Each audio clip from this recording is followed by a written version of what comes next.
Perkenalkan, saya Monalisa Juniarta Bordemani. Pada pertemuan kali ini, saya akan membahas beberapa materi pembelajaran tentang teknik presentasi. Nah, yang pertama, saya akan membahas tentang apa itu presentasi. Yuk, kita simak di video berikutnya. Presentasi adalah suatu proses untuk memperkenalkan, menyajikan, atau mengemukakan suatu hal dalam bentuk diskusi ataupun forum. Sehingga bisa dikatakan presentasi adalah salah satu bentuk kegiatan yang berbicara di hadapan publik. Nah, selanjutnya kita akan membahas tentang komponen-komponen presentasi. Komponen presentasi terbagi dari 3 komponen. Yang pertama, konten. Konten ini berisi tentang ide yang ingin kamu sampaikan, atau ide yang ingin mengenalkan sesuatu, atau menawarkan produk yang ingin kamu jual, atau pemikiran yang ingin kamu sampaikan kepada audiens. Tentunya, konten ini harus berkualitas. Nah, yang kedua itu media. Media ini berisi tentang alat-alat pendukung presentasi seperti PowerPoint atau papan tulis dan sebagainya. Nah, yang ketiga itu delivery. Delivery ini meliputi kemampuan untuk menyampaikan materi. Bagaimana kamu mengolah data-data atau kata-kata dan bahasa tubuh di dalamnya dalam menyampaikan sebuah konten. Nah, selanjutnya kita akan membahas tentang jenis-jenis presentasi.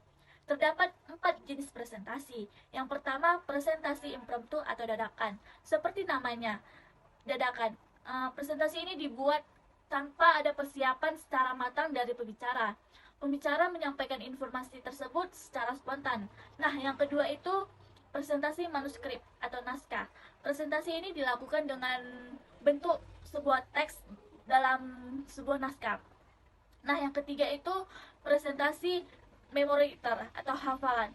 Ini presentasinya sudah dipersiapkan oleh pembicara dan pembicaranya tinggal menghafalnya. Nah, yang keempat itu presentasi ekstemporer, sudah dipersiapkan. Presentasi ini adalah presentasi yang paling baik dibandingkan jenis lainnya, karena pembicara sudah melakukan persiapan sebelumnya dan mereka akan menjelaskannya secara detail dan lebih jelas lagi. Nah, selanjutnya kita akan membahas tentang tujuan presentasi. Ketika kamu melakukan sebuah presentasi, tentunya dong ada sebuah tujuan. Agar lebih memahami apa sih tujuan dari presentasi, yuk simak penjelasan berikut ini. Nah, tujuan yang pertama yaitu menyampaikan materi, di mana presentasi digunakan untuk menyampaikan sebuah materi atau informasi. Presentasi ini dilakukan apabila terdapat materi yang perlu disampaikan. Contohnya itu seperti materi tentang produk yang ingin dirancang. Nah, yang kedua itu meyakinkan audiens. Meskipun tidak semua, tetapi ada presentasi yang tujuannya untuk mempersuasi atau meyakinkan agar audiens bersedia melakukan apa yang presentator lakukan. Contohnya itu ketika presentator meyakinkan audiens untuk menerima ide, menyetujui proposal, dan lain-lain. Yang ketiga itu menghibur. Sebenarnya presentasi sendiri ini tidak selalu dikaitkan dengan hal-hal yang sifatnya formal. Terdapat pula presentasi yang bertujuan untuk menghibur audiens. Presentasi ini biasanya ditemui di acara komedi. Nah, yang keempat itu menginspirasi dan memotivasi. Dalam presentasi semacam ini, biasanya presentator akan menyampaikan suatu hal dengan semangat. Tujuannya adalah agar audiens bisa terinspirasi untuk melakukan sesuatu yang sudah disampaikan. Yang kelima itu promosi. Presentasi juga ditujukan untuk melakukan promosi. Biasanya di sini marketing yang akan mempromosikan produk atau layanan pada audiens target pasar. Contohnya itu demo memasak di acara arisan untuk melakukan promosi alat-alat untuk memasak. Nah, yang terakhir itu merumuskan ide. Selanjutnya adalah untuk menyampaikan ide atau gagasan, di mana biasanya presentasi biasanya dilakukan saat kelompok orang melakukan brainstorming. Contohnya, apabila dalam suatu divisi sedang memiliki proyek untuk pembangunan konstruksi perumahan, kemudian divisi tersebut dituntut untuk mempresentasikannya. Nah, demikianlah tujuan-tujuan presentasi yang dapat saya sampaikan. Selanjutnya kita akan membahas tentang pembicara yang mengesankan. Seringkali kita kagum melihat seorang pembicara seminar atau CEO di sebuah perusahaan ternama menyampaikan pesan atau presentasi di depan umum dengan lancar dan mudah dimengerti oleh audiensnya. Sehingga kita terbawa suasana pada apa yang disampaikannya. Kita ambil satu contoh yaitu Najwa Shihab, di mana dalam setiap interviewnya dengan narasumbernya, Najwa Shihab selalu berhasil membawa topik yang mendalam dan tajam sehingga alur interviewnya nggak membosankan, serta bisa diikuti oleh audiensnya. Disinilah kekuatan skill public speaking atau komunikasi yang diperlukan untuk menjadi seorang pembicara yang handal. Ada 8 hal agar menjadi pembicara yang mengesankan atau menjadi seorang yang handal. Yang pertama itu kuasai materi apa yang kamu ingin sampaikan kepada audiens. Yang kedua itu kenali audiensnya yang mau kamu temui saat presentasi. Yang ketiga, jika berada dalam talk show, kenali pembicara yang menjadi lawan bicaramu. Yang keempat itu, sampaikan presentasi dengan cara bercerita. Yang kelima, jika memiliki slide presentasi, tampilkan sedikit slide dan manfaatkan gambar atau teks. Yang keenam itu, perhatikan selalu bahasa tubuh ketika kamu berbicara di depan umum. Yang ketujuh, berinteraksi dengan audiens agar suasana lebih hidup. Dan yang terakhir, latihan, latihan, dan latihan. Selanjutnya kita bahas tentang persepsi sebagai inti komunikasi. Persepsi memiliki peran yang sangat penting dalam keberhasilan komunikasi. Persepsi disebut inti komunikasi. Karena jika persepsi kita tidak akurat, tidak mungkin berkomunikasi secara efektif. Persepsilah yang menentukan kita memilih suatu pesan dan mengabaikan pesan yang lain, memilih seorang teman dan mengabaikan teman lain. Demikian, cara kita berkomunikasi secara interpersonal sangat dipengaruhi oleh persepsi kita terhadap partner komunikasi. Apabila persepsi kita positif, kita akan melakukan komunikasi dengan nyaman. Sebaliknya, apabila persepsi kita negatif terhadap seseorang, maka kita akan berusaha membatasi diri sehingga kita tidak berkomunikasi terlalu mendalam dengan orang tersebut. Demikianlah tentang persepsi inti komunikasi, semoga bisa dipahami. Selanjutnya materi yang akan kita bahas yaitu berbicara di depan umum dengan baik. Nah, sebenarnya berbicara di depan umum itu bukan hal yang menakutkan, asalkan kamu mempraktekkan 8 cara berbicara di depan umum berikut ini. Yang pertama itu memahami hal yang ingin disampaikan. Sebelum berbicara di depan umum, pastikan kamu memahami dulu materi apa yang akan kamu sampaikan. Dengan begitu, kamu bisa menyampaikan dengan lancar di depan banyak orang. Yang kedua itu, tampil dengan pakaian yang cocok. Apa yang kamu kenakan dapat menimbulkan kesan kepada penonton atau audiens. Oleh karena itu, sangat penting untuk mengenakan pakaian yang sesuai. Selanjutnya, lakukan kontak mata dengan audiens. Untuk menjalin komunikasi saat sedang berbicara di depan umum, sesekali kamu perlu melakukan kontak mata dengan audiens atau penonton. Selain itu, untuk memastikan mereka tetap fokus pada materi yang kamu bicarakan. Selanjutnya yaitu melakukan interaksi jika dibutuhkan.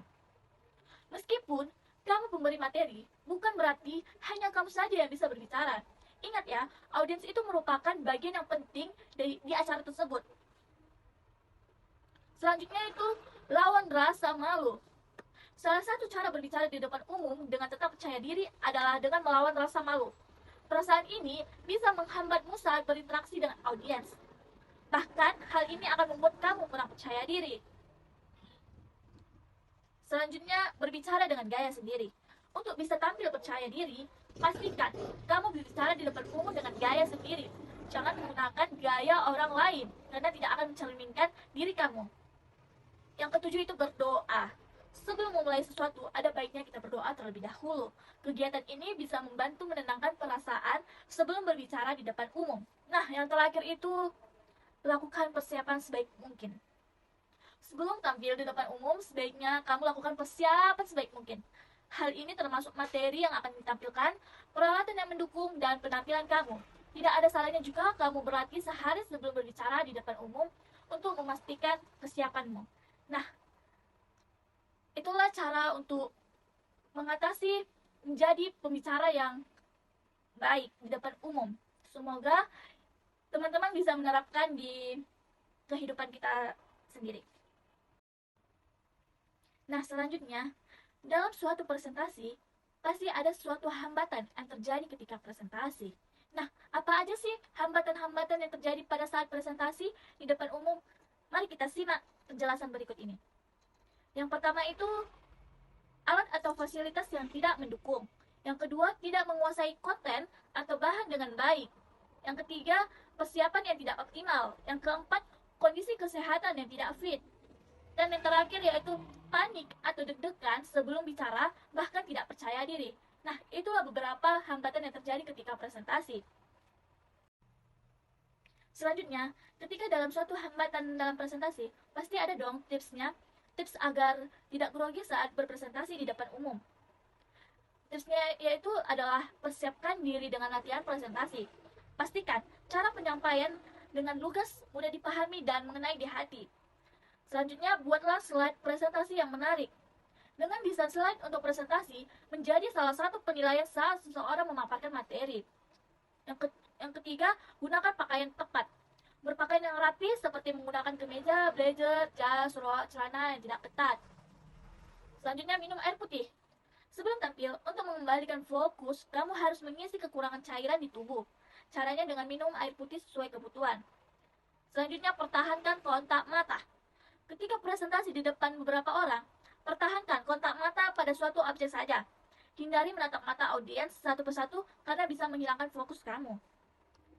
Selanjutnya, persiapkan diri untuk menjawab pertanyaan. Sebelum presentasi, kamu harus membuat daftar pertanyaan yang mungkin diajukan oleh si audiens. Kemudian, temukan dan catat jawaban atas semua pertanyaan tersebut. Pastikan kamu menghafal dan menguasai jawaban tersebut. Selanjutnya, periksa alat kelengkapan alat presentasi, seperti proyeksi, proyektor, mikrofon, dan perangkat komputer. Itulah tips agar tidak grogi berbicara di depan umum. Nah, ada juga tips meredakan grogi saat presentasi. Tips yang pertama yaitu fokus pada materi. Yang kedua, bicara pelan, jangan terburu-buru. Yang ketiga, atur pernapasan. Yang keempat, tersenyum saat presentasi. Yang kelima itu, berlatihlah segiat mungkin. Itulah tips agar meredakan sebuah grogi saat presentasi. Selanjutnya, materi yang akan kita bahas yaitu merancang materi presentasi. Bagaimana sih merancang materi presentasi yang menarik? Nah, kita bisa mencoba tips yang berikut ini. Pilih gaya font yang dapat dibaca audiens dari kejauhan. Memilih gaya font sederhana seperti Arial, Calibri, atau Times New Roman yang akan membantu menyampaikan pesan kamu. Pilih ukuran font yang bisa dibaca audiens dari kejauhan. Cobalah untuk menghindari menggunakan ukuran font yang lebih kecil dari 18 pt. Buat teks tetap sederhana dan minimalkan jumlah teks di slide kamu. Gunakan seni untuk membantu menyampaikan pesan kamu. Jangan baca sebuah presentasi, tetap tepat waktu dalam melakukan presentasi. Berikut adalah cara merancang materi sebuah presentasi yang menarik. Selanjutnya kita akan bahas tentang persiapan mental. Ada beberapa poin dalam persiapan mental dalam presentasi. Yang pertama, rileks. Yang kedua itu datang ke lokasi lebih awal. Yang ketiga, kenali karakteristik audiens, latar belakangnya, dan minat dan saat public speaking dilakukan. Anggaplah semua audiens itu teman kamu. Selanjutnya, pelajari, dalami, dan pahami materi pembicaraan sebaik mungkin. Lakukan riset jika perlu. Selanjutnya, ketahuilah alokasi waktu untuk kamu berbicara, jangan lewati. Tanyakan kepada panitia berapa lama waktu yang diberikan kepada kamu untuk public speaking. Nah, itulah cara dalam persiapan mental presentasi. Selanjutnya, kita akan mengetahui tentang penyesuaian alat-alat bantu presentasi. Nah, kita bisa melihat apa aja sih alat-alat bantu presentasi, yaitu objek dan model, gambar dan foto, grafik dan chart, video presentasi, dan multimedia dan pembicara. Itulah sebuah alat untuk presentasi. Materi selanjutnya yaitu retorika dan sopan santun berbahasa. Konsep retorika adalah suatu gaya atau seni berbicara, baik yang dicapai berdasarkan bakat alami maupun melalui keterampilan teknis. Seni berbicara ini bukan hanya berarti berbicara secara lancar tanpa jalan pikiran yang jelas dan tanpa isi, melainkan suatu kemampuan untuk berbicara dan berpidato secara singkat, jelas, padat, dan mengesankan. Retorika modern cakup membuat ingatan yang kuat, daya kreasi, dan fantasi yang tinggi, teknik pengungkapan yang tepat, dan daya pembuktian serta penilaian yang tepat. Berretorika juga harus dapat dipertanggungjawabkan, disertai pemilihan kata dan nada bicara yang sesuai dengan tujuan, ruang waktu, situasi, dan siapa lawan bicara yang dihadapinya. Selanjutnya kita akan bahas tentang cara sederhana berpresentasi yang hebat. Ada beberapa cara, yaitu perlakukan audiens sebagai raja. Audiens, kamu adalah raja. Mereka hadir mendengarkan presentasi kamu karena kebutuhan. Selanjutnya, sebarkan ide dan ajak orang untuk bertindak. Kamu dapat menggunakan animasi untuk membantu audiens memahami pesan lebih baik sekaligus mengajak mereka bertindak. Selanjutnya, bantu mereka melihat apa yang kamu katakan. Sebuah gambar bisa memberikan makna 1000 kata. Selanjutnya, terapkan desain bukan dekorasi. Desain berbeda dari dekorasi. Selanjutnya, bangun hubungan yang sehat. Sebagai presenter atau pembicara, kamu berinteraksi dengan slide dan audiens. Ciptakan hubungan yang baik dengan mereka. Kurangi teks yang tidak perlu dan fokuskan pada inti pembicaraan. Desain yang baik mendapatkan setiap elemen secara sadar untuk tujuan komunikasi tertentu. Tidak ada elemen apakah gambar, diagram, atau tulisan yang diletakkan tanpa maksud tertentu. Desain presentasi kamu sesuai kebutuhan audiens, bukan atas dasar keinginan kamu sendiri. Audiens ingin tahu apa aja yang penting buat mereka. Ciptakan presentasi yang jelas, sederhana, dan mudah dimengerti. Itulah cara sederhana berpresentasi yang hebat. Dan topik yang terakhir yang akan kita bahas yaitu hal-hal apa aja yang harus dihindari saat presentasi. Nah, yang pertama itu membagikan materi sebelum presentasi dimulai. Yang kedua, melakukan humor dengan berlebihan. Datang terlambat ke tempat presentasi, gugup saat presentasi, jangan terlalu fokus pada slide atau laptop saat presentasi, hanya berdiri di satu tempat selama presentasi berlangsung, dan terakhir mengakhiri presentasi dengan buruk. Itulah hal-hal yang harus dihindari ketika saat presentasi. Demikianlah video materi pembelajaran yang dapat saya berikan. Apabila ada kesalahan, saya mohon maaf. Sekian dan terima kasih. See you next day. Audio Jungle.